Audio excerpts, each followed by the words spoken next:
जय जगन्नाथ नमस्कार आपण मानक फूडी एसके शिवना चैनल को स्वागत जनाउछि। दर्शक बंधु आज आम बनैया सिमरे स्वादिष्ट रेसिपी सहज बना हम आ रेसिपीटा को प्रथम शेष पर्यंत संपूर्ण देखूँ। आपण मैंने भल लगे गोटे कमेंट मध्यम जनइबे आ शेयर भी करूँ। चलतु आम स्वादिष्ट रेसिपी आरंभ करवा। देखो मुझे सिम नहीं जाइए 250 ग्राम सिम नहीं जाइए बड़ साइज सिम। आम सिम को कौन करवा काटिबा सिम को काटिला ये जो कर सूताटा आम पनिकी कि छुरी बाहर करदे। सूताटा न बाहर कले खाइला पाटे लगे से आम सूताटा को प्रथम बाहर करदे। सिमटा जो काटिबा ना से आम देखिकी काटिबा ना पोक थाए आम प्रथम धोईकी काटिबा। आम काटिकी धोइला पानी रही आम धोईदे प्रथम सबुतक तापर काटिदे बड़ साइज सिम मझी काटिदे और छोट साइज सिम जी गोटा रखीदे। तापर आलू आलू मु 2टा नहीं जाइए आलू आम कौन कर चोपा छड़ेकी काटिदे। तापर टमाटो भी गुंड गुंड काटिदे। चलतु दर्शक बंधु देखो मुझे सब काटी देती आर एमती भीतर पट देखा पोक अच्छी कि नहीं कहीं सिमरे पोक रहती बहुत परिमाण में आम देखिक जेहेतु सब तो काटदम धोईकी काटी देती। आम एमती देखो बड़ साइज सिम जो आम एमती दिखंड करते सबुजा बड़ साइज सिम सबुजा दिखंड कर आम कौन कर आलू को धोईकी काटी देती चोपा छड़े टमाटो भी कटा हो जाइए।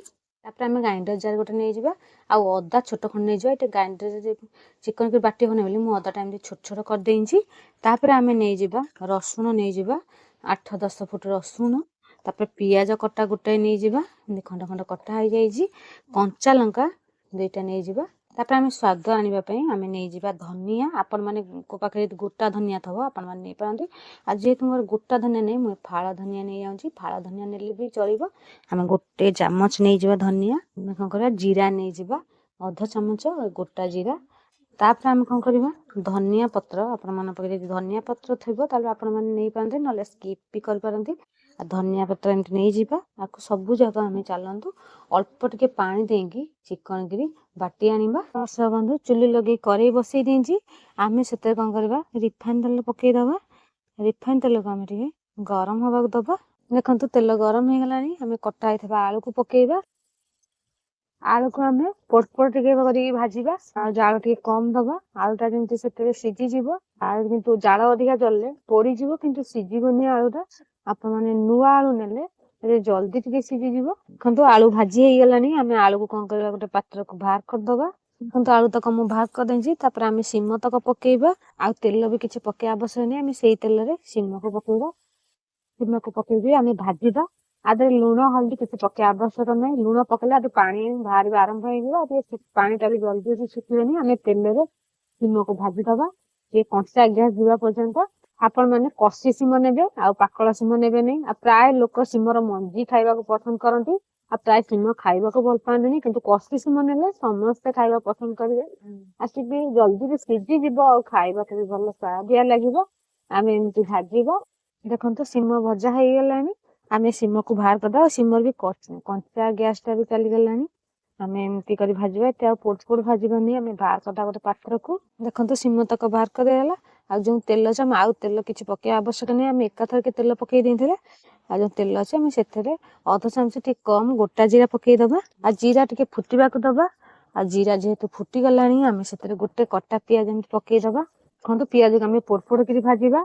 आपड़ यदि पियाज एमती न भाजती आपण मैंने जो बटा है ना से पियाज सबुतक पकई चिकन कर बाटी देवे एकाथर के एकाथर आम कौन तेल पकईक भी कषि दे पारती। मुझे टे पियाज पकई देती आम पियाज को पूरा पोट कर भाजीदबा नाली हवा पर्यंत। कहतु पियाज जेहेतु नाली भाजी हो गलानी आम से बटा होता मसला को पकईबा पकईकि आम कौन करवा 2 मिनिट पर्यंत कषिदबा। देखो मसला 2 मिनिट है कषि हो गलानी आदर भी देखो तो सब पानी अच्छी से आम सुखिया को दबा मसला आम से कौन करवा काश्मीर लंका गुंड 1/2 चामच पकईदबा। आम से हलदी गुंड पकईदबा 1/2 चामच एक आम कौन करवा कषिदबा आ 2 मिनिट पर्यंत मसला जमी कंचा गैस जावा पर्यंत कहीं जीरा जेहेतु बटा हो जीरा गैस जावा पर्यंत रसुण अदा सब जगह एमती आम भल कि कषिदबा। देखो मसला 2 मिनिट कषि हो गलानी ଆମେ ସମୁଦାୟ 5 ମିନିଟ୍ ହେଲା କଷି ଦେଲୁଣି। ତାପରେ ଆମେ ସେଥିରେ କଣ କରିବା, କରି ପାଉଡର ପକେଇବା। ଆପଣ ମାନେ କରି ପାଉଡର ବଦଳରେ ଚିକେନ ମସଲା କିମ୍ବା ମିଟ୍ ମସଲା ବି ପକେଇ ପାରନ୍ତି। ଆପଣ ମାନେ ଧନିଆ ନ ବାଟନ୍ତି ତାହେଲେ ଆପଣ ମାନେ ଧନିଆ ପାଉଡର ପକେଇ ପାରନ୍ତି, ଆଉ ଜିରା ପାଉଡର ବି। ମୁଁ ଯେହେତୁ ଧନିଆ ଜିରା ବାଟି ଦେଇଛି ଆଉ ବି କିଛି ପକେଇବା ବି ଆବଶ୍ୟକ ନାହିଁ।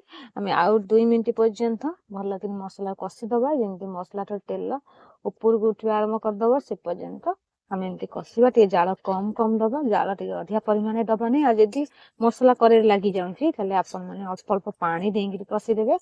ଆମେ ଏମିତି କଷିଦବା। ମସଲା ଠାରୁ ତେଲ କିନ୍ତୁ ଉପରକୁ ଉଠିବା ଆରମ୍ଭ କଲାଣି। ଆମେ ସେଥିରେ ଭଜା ହେଇଥିବା ଆଳୁକୁ ପକେଇବା। ଆଳୁ ପକେଇକିରି ଆମେ ସେମିତି 2 ମିନିଟ୍ ପର୍ଯ୍ୟନ୍ତ କଷିଦବା ମସଲା ସାଙ୍ଗରେ। ଆଳୁ ଟିକେ ଯଦି ସିଝି ନଥିବ, ଅଳ୍ପ ଟିକେ ସିଝା ନଥିବ, ଆଳୁ ଯଦି ସିଝି ନଥିବ ତାହେଲେ ମସଲାରେ ସିଝିଯିବ।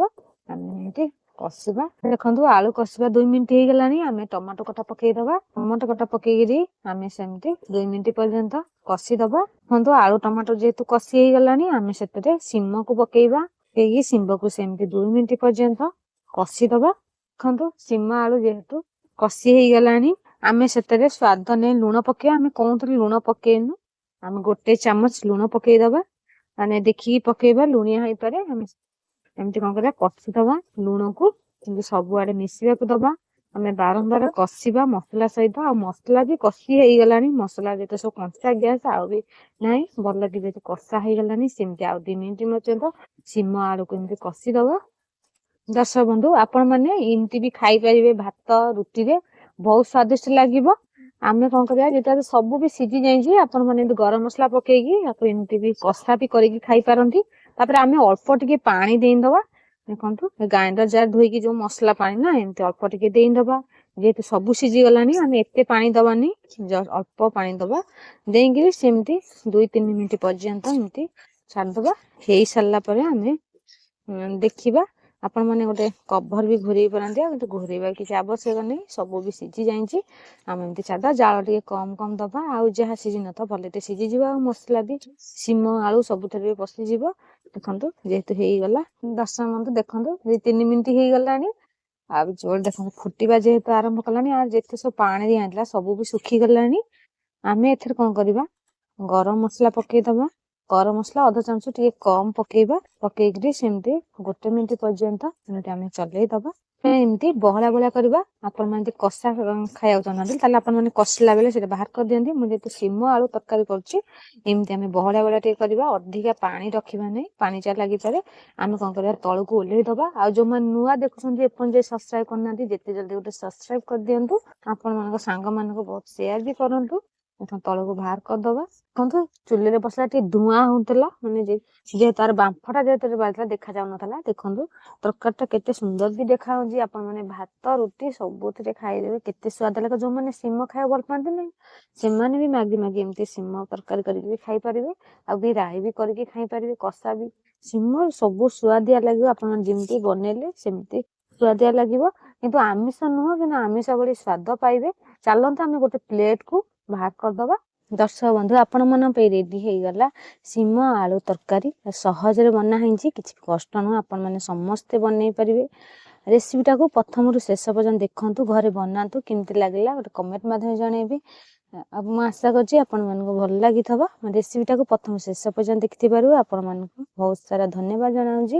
ମୁଁ ଆପଣଙ୍କ ମାନଙ୍କ ପାଇଁ ଆଗକୁ ଏମିତି ନୂଆ ନୂଆ ରେସିପି ନେଇକି ଆସିବି। ବର୍ତ୍ତମାନ ରହୁଛି। ଜୟ ଜଗନ୍ନାଥ, ନମସ୍କାର, ଧନ୍ୟବାଦ।